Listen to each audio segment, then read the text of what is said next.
అసత్యమైనటువంటి ప్రచారాలు ఎక్కువ చేస్తున్నారేమో, మరీ ప్రజలను భయకంపితులను చేస్తున్నారేమో అని అనిపిస్తుంది. ఈ విషయంలో మరి అన్ని విషయాల్లో ఎంతో కొంత వైఎస్ఆర్ కాంగ్రెస్ పార్టీ ముందుంటుంది. వాళ్ళు ప్రచారంలో కానీ మిగతా విషయాల్లో కానీ సోషల్ మీడియాలో కూడా కొంత యాక్టివ్ ఉన్నాయి.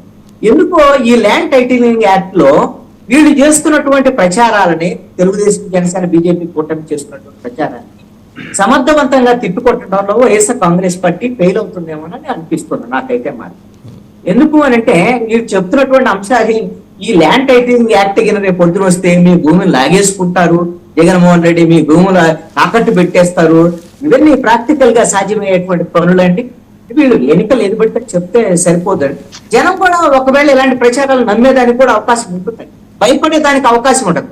ఆ భయాన్ని కల్పించి వీళ్ళు ఈ రాజకీయంగా వినియోగించుకునేటువంటి ప్రయత్నం అయితే జరుగుతుంది. మరి దీని మీద ప్రధానమంత్రి ఎందుకు కేంద్ర ప్రభుత్వ ప్రస్తావన అనేటువంటిది వచ్చింది? ఎందుకంటే ఆంధ్రప్రదేశ్ ముఖ్యమంత్రి, అదేవిధంగా ఆంధ్రప్రదేశ్ ప్రభుత్వము వీళ్ళు చాలా స్పష్టంగా చెప్తున్నటువంటి అంశం ఏంటంటే కేంద్ర ప్రభుత్వ ప్రతిపాదన మేరకే మేము తీసుకొచ్చామనేటువంటి విషయాన్ని చెప్తున్నటువంటి నేపథ్యంలో మరి ప్రధానమంత్రి ఆంధ్రప్రదేశ్ వచ్చిన సందర్భంగా ఆ అంశాల ప్రస్తావన కూడా చేస్తారు, ఒక క్లారిఫికేషన్ ఇస్తారని నేను అనుకుంటున్నాను. లేదు అంటే వాళ్ళకు కూడా కొంత నష్టం జరిగేటువంటి అవకాశం ఉండొచ్చు.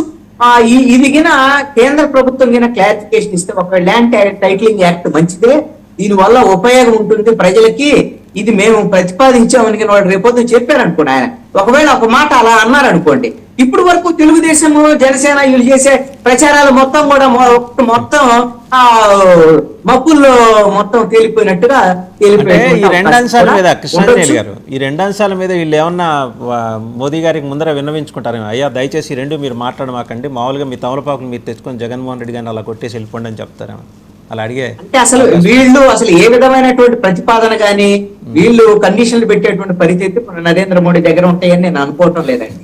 ఆయనకేం కండిషన్లు పెట్టగలిగి, లేకపోతే ఇది మాట్లాడి అది మాట్లాడి కండిషన్ కాదు, అభ్యర్థన. ఆ రోజులు పైన అభ్యర్థన ఏదైనా చేసుకోవచ్చుగా. అభ్యర్థన చేసినా కూడా ఆ పరిస్థితులు ఉండకపోవచ్చు. వాళ్ళకు ఒక ఎజెండా ఉంది, బీజేపీకి ఒక ఎజెండా ఉంది, ఆ ఎజెండాకి అనుగుణంగానే వాళ్ళకి వెళ్తారు. రాజకీయ ఎజెండా చాలా సీరియస్ గా ముస్లిం రిజర్వేషన్స్ మీద మోడీ మాట్లాడు. నిన్న బీహార్ దర్భంగా ఆయన మాట్లాడుతూ స్పష్టంగా అండి ఎక్కడ అండర్ స్కోర్ చేసి ముస్లిం రిజర్వేషన్స్ అనే మాట అట్టర్ చేసి మాట్లాడారు ఆయన. సో అక్కడ మాట్లాడతారండి. నేను అనుకోవటం అయితే ఆ అంశాన్ని ఎట్టి పరిస్థితుల్లో కూడా ప్రస్తావన చేస్తారు అనుకుంటున్నాను. ఖచ్చితంగా తెలుగుదేశం జనసేన నెత్తి మీద పెద్ద బండ వేసిపోతారేమో నరేంద్ర మోడీ అని నేను అనుకుంటున్నాను ఈ ఎన్నికల సమయం. రవికిరణ్ గారు మీరేమంటారండి?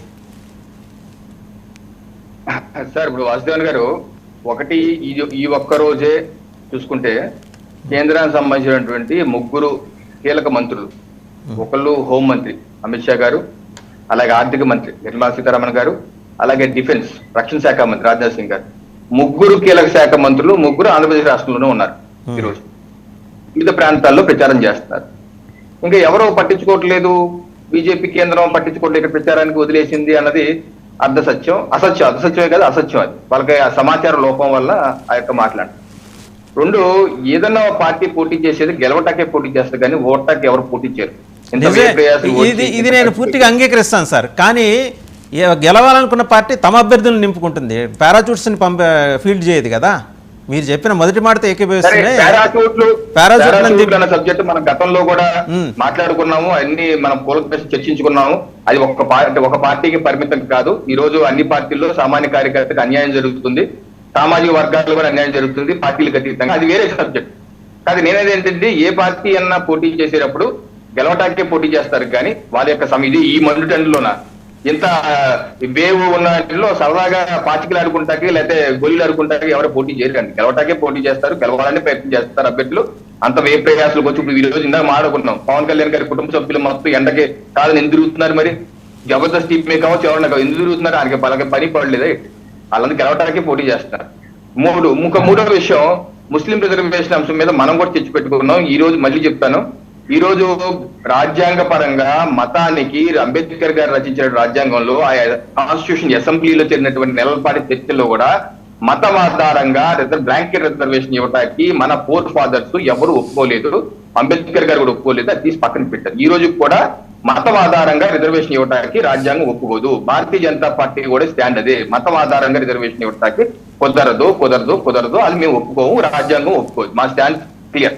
అయితే ఈ రోజు ఆంధ్రప్రదేశ్ రాష్ట్రంలో ప్రవేశపెట్టినటువంటి తాత్కాలికంగా 4% ముస్లిం రిజర్వేషన్ పొందుతున్నటువంటి అన్ని ముస్లిం వర్గాలకి ఈ రోజు కేసు సుప్రీం కోర్టులో రాజ్యాంగ ధర్మాసనం దగ్గర గత 14 సంవత్సరాలుగా పెండింగ్ లో ఉంది. ఆ 14 సంవత్సరాలుగా పెండింగ్ లో ఉన్నటువంటి రాజ్యాంగ ధర్మాసనం దగ్గర పెండింగ్ లో ఉన్న కేసు డిస్పోజ్ కాకుండా ఏ ప్రభుత్వం, రాష్ట్ర ప్రభుత్వమే, కేంద్రానికి సంబంధం ఉండదు. తొలగించాలంటే కేంద్రం తొలగించలేదు, రాష్ట్ర ప్రభుత్వమే తొలగించాలి. అక్కడ డిస్పోజ్ అయ్యాక జడ్జిమెంట్ వచ్చాక దాని వాళ్ళైతే ఇవ్వకూడదని ఇప్పుడు దాకా రాజశేఖర రెడ్డి గారు చేసిన 3 సార్లు చేస్తే చట్టాన్ని 3 సార్లు సుప్రీంకోర్టు కొట్టేసింది. ఇవ్వటానికి లేదు, నువ్వు మత మార్పిడిని ప్రోత్సహిస్తావని. 4